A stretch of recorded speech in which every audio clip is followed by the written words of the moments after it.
Alright guys, so I'm just going to make a video on how to fix the Del Sol dashboard indicator light not working for the Targa.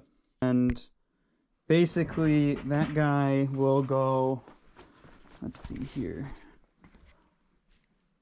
to one of these. On the back of the Targa, you have two switches back there, one on each side, passenger and driver. And then you also have a switch where the Targa goes on the Targa holder. So typically it's one of the three, multiple of the three, or all three.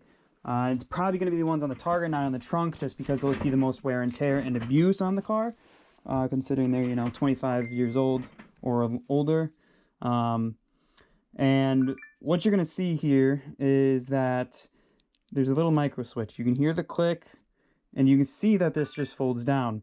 If it folds down and stays down, then your switch is probably fine.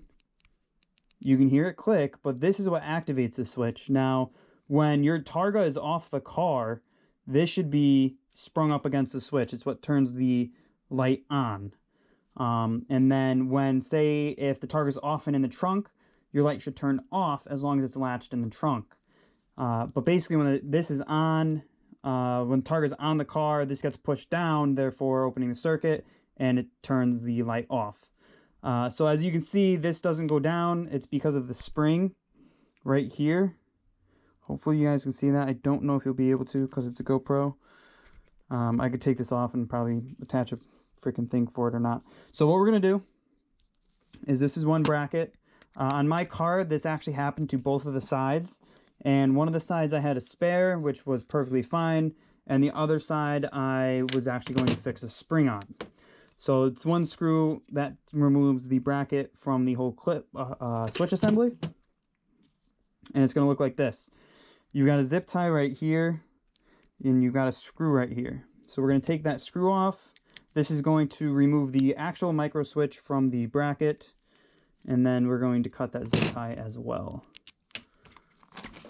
So Dykes and Phillips head screwdriver, and then to remove these whole brackets off of the car, it's two 12mm bolts. It's pretty simple, very easy shit to do. Not that difficult at all. So you'll see I have the micro switch off, and this is off as well. Okay, and let me actually, I'm gonna take this GoPro off here, and I'll see if I can get this zoomed in on the spring. Let me see here. Nope, okay, I can't do anything. Let's get a flashlight. I have a really dim flashlight. I don't have my bright one on me. So you'll be able to see that spring goes down, and then what it's supposed to do is actually come up and hold this from going this way. I'll show you on one of the other ones. This is the part that goes down right there. And man, GoPros kind of suck for zooming in and shit. That would be the part that's supposed to point up, but it's actually broken. It's a very common issue. Alright, so what we're going to do, I'm going to slide you guys right back in here. Hold you nice and snug. We're going to take that spring out. That gets done with a pair, or not even a pair. Just get yourself a pick. You're going to see a little circlip. We're going to remove that. We'll remove the circlip, push out this rod, and then basically try to either, what is the word I'm looking for here? We're going to bend that spring, so it's going to lose a loop, but it's also going to allow us to have a good amount of tension on it. And this, of course, this is the one circlip that wants to be a pain in the ass, and I've already removed other ones like 3 times, so I think I just chose the wrong side to do. There we go.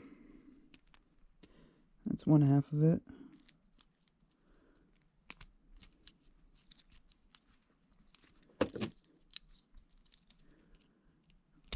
Oh, wonderful. Also, try not to stab yourself with a pick. I've done that plenty of times. Alright. circlip is almost off. Just need to get the sides off. It doesn't want to cooperate with me. There we go. Okay, circlip is off. Do not lose that.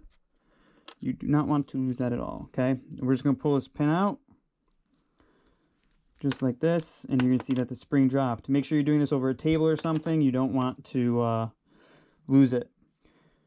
Now you can see that the spring is broken. We're going to add needle nose pliers to that list, and probably a torch. I used a torch because it was easier.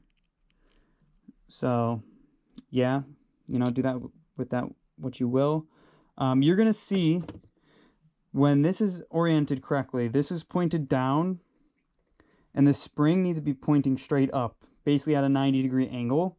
So what we're actually going to do is we're going to go not at a straight 90, we're going to try to go a little bit farther back, so that way it has more tension on it. Has more tension on that door. So I'm going to go ahead and put it on my freaking pliers here. And actually, I'm going to do it so it's on the inside so it can actually grab it. I'm going to go like that. So you're going to actually lose quite a bit of the coil when you do this. Let me see. I'll start here, I guess. Just to kind of get it separated. We're going to grab a torch here. We're not going to get it too hot, just a little bit warmed up so the spring is malleable.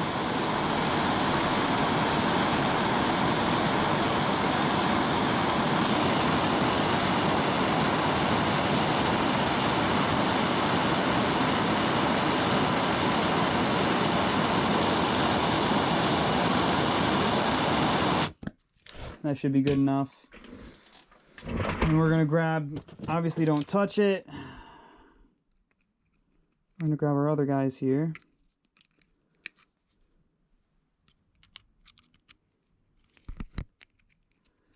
I'm going to rotate it just the slightest bit.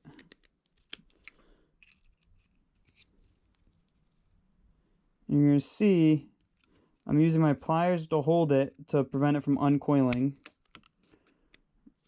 I'm using my other pair of pliers to uncoil just that one spring. So you'll see we're basically almost all the way down there. We want it to rotate it more, so we got to make it shorter. So this is where I'm going to just rotate it a little bit more. Move it around with the pliers. Don't use your hands. If you use your hands, you will burn yourself, even though it's already probably cool. I think you guys get the point. Do it one more time here. Now on mine, I'm going to show you if I can freaking grab the damn thing. You're going to see that it goes up. It goes over and then up. You don't want that. You want it to literally be perfectly straight. All right, and we want it to be 90. So now we're going to make it a 90, but I'm going to put it back in this way. So that way I have something to hold on. That coil is not going to move. I'm just going to kind of pull it back. You can work it around a little bit. And you just gotta kind of eyeball it, really. I'm not quite at a 90 just yet.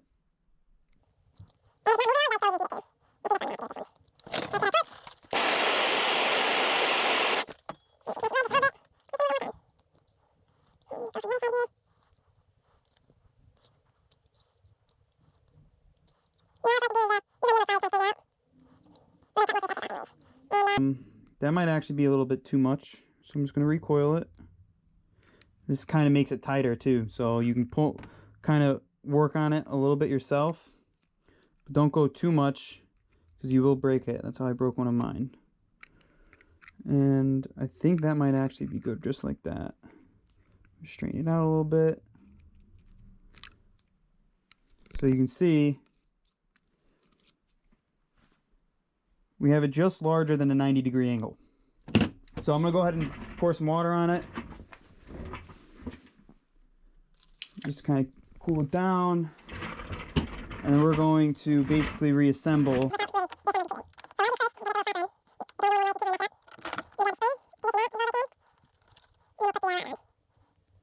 Now right now, I'm having a little bit of difficulty getting the spring to go into the spot. That's probably because I didn't do a perfect 90. I did bigger. That's okay, because that just means it's putting even more spring tension on it.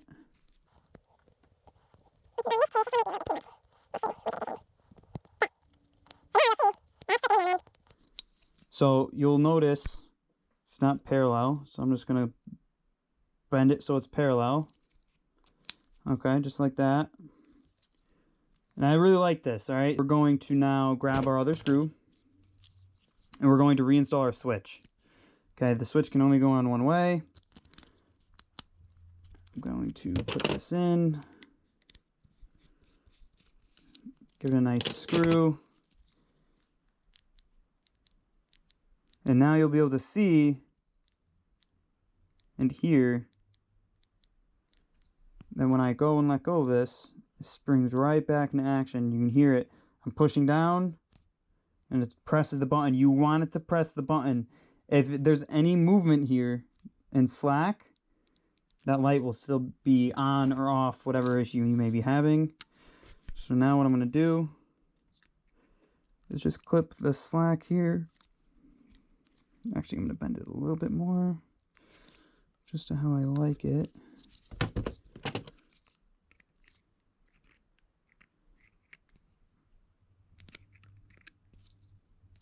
Okay.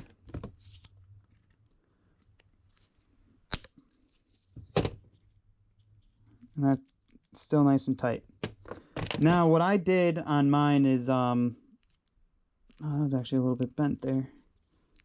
I obviously cleaned it very well. I used just simple green and freaking like a horsehair brush right down here. Use this, clean up a little bit. We'll do that with this one actually. And then I also used grease on it. So I'll show you guys that too.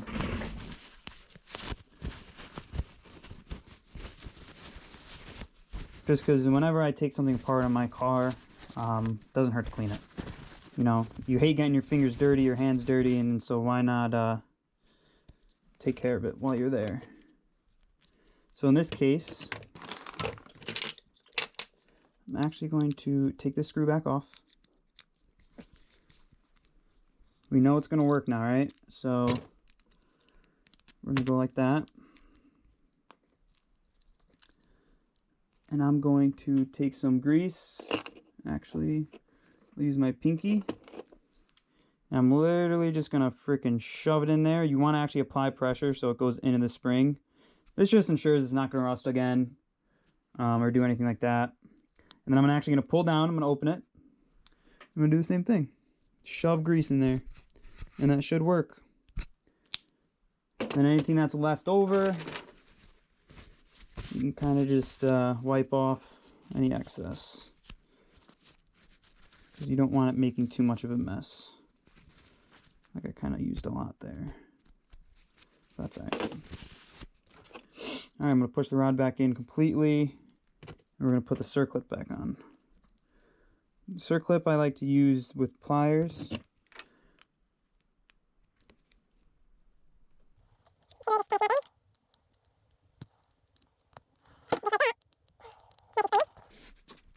We're going to put our switch on, get it lined up. You're going to have to apply some pressure just so it stays in. Get that screw on. Oh, looks like mine. It's not in the alignment hole. There it goes. And boom. Keep bending this thing. There we go. So this one needs to be cleaned. That's what it is. Simple green. I mix it, I think, like 5-to-1. It works for most really dirty stuff. And then I have other cleaners for other things on my car. I'm just going to wipe this down.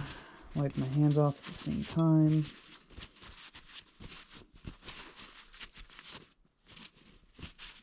It's nice and clean, right? So we're going to put this bracket on. You'll see the alignment holes. You're going to take your short screw, get that in there.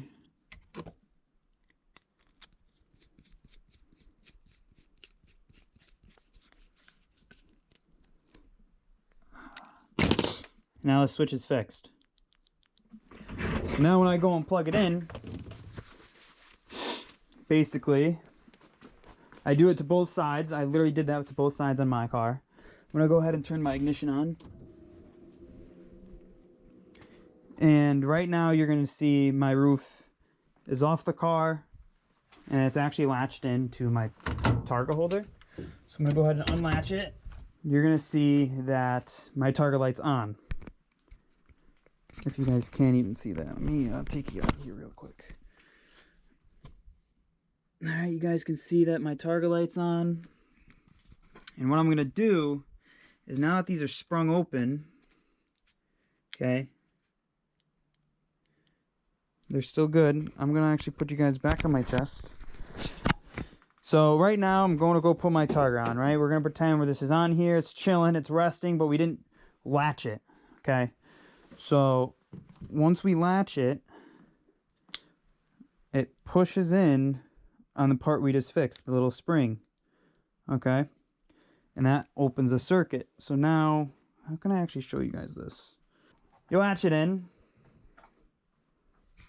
and the light will turn off. Now say you unlatch it, and you have to go put it in your trunk, but there you go. That's unlatched, and now it goes in the trunk. Okay, now latch it in the trunk. Just to kind of get it lined up. Got that one side going. And light turns off. Now, if any of those switches, it's mainly going to be these. These I don't typically hear go bad or have had go bad. It's going to be these switches. If it's not those switches, it could be the box, which is right here, or it could also be your electrical wiring, which you have to dig into. But I've never had an issue with any of that other than these guys right here. So fix that spring and you're golden. Let me know if you guys have any questions. Later.